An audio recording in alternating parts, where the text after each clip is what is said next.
Welcome back to Clearpath Retirement Radio. I am your host, Stewart Smith. I am here with Mitch Davies. Welcome back. Today we are having a discussion on what are the tax advantages to retiring to a state like beautiful South Carolina where we make our home. We are a local upstate firm here in Greenville, South Carolina. We are two native South Carolinians that have founded a firm. We are also veteran owned and operated here in Greenville. I'm going to give you some examples here. I think examples are a great way to illustrate what that kind of looks like as far as if you are coming from a high tax state. And in this first example, we're going to go with California, one of the highest tax states in the country. And we do get quite a few folks that move here from California. Yeah, that's definitely. not very common. And so, let's take a married couple. They're both age 67.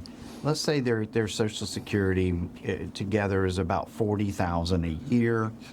And then to get the income that they want in retirement, they need to take about $60,000 combined IRA withdrawals from their IRAs, giving them roughly a gross of about $100,000 a year.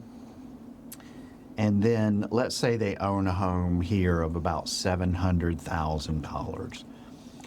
So, in California, Social Security is not taxed, same as South Carolina. But the IRA withdrawals are fully taxable at the state level. And that can be up to 9 to 10% effective rate depending on bracket. So we're going to estimate the state tax on the $60,000 of IRA withdrawals to be somewhere between $3,000 and $5,000 annually. And then property taxes are going to run, 1%, maybe a little more there, which is about $7,000 annually in property taxes.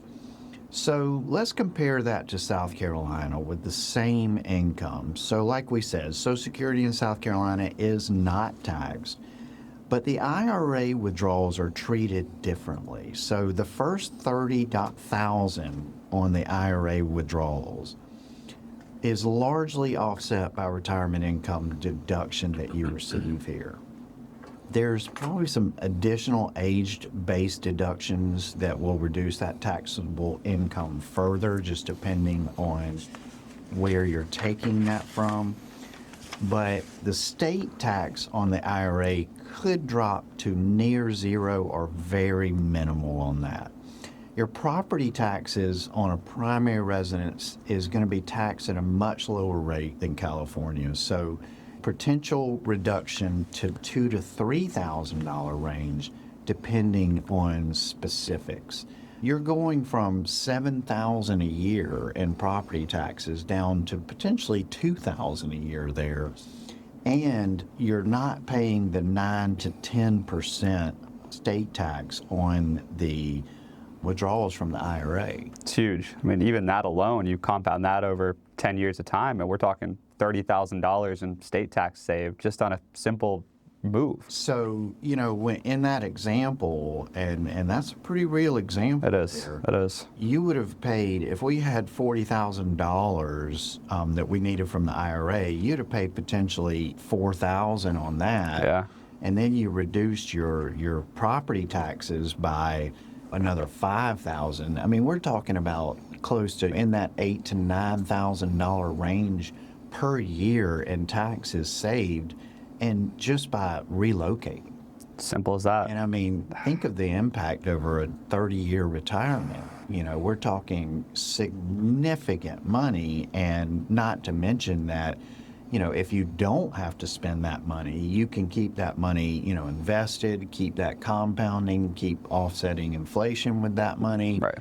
You could do a lot of things. You could take a very nice vacation every single year with that kind of money in savings. So, that's pretty significant